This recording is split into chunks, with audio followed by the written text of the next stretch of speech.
Hi, wanna know how to download more fonts for your Xiaomi Redmi Note 12? So, as a first step, we would need to find this application on our phone, which is named Themes. This is a system application and you don't need to download it additionally.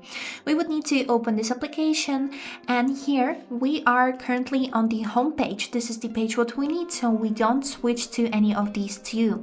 Then as a next step, at the upper part of our phone, we would need to scroll through these tabs until you'll find at the end tab which is named Fonts.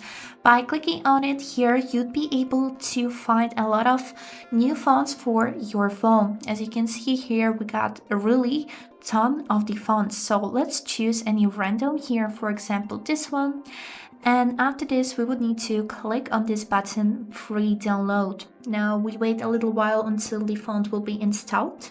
And now when the font has been downloaded, we would need to click on this button, Apply, and wait until the font will be applied. And this is it. You can see how the font of all of the words and letters on my screen has changed. We can also check out other applications, for example this one, and yes, it looks completely different. And this is it. I hope this video was helpful for you, and thank you for watching.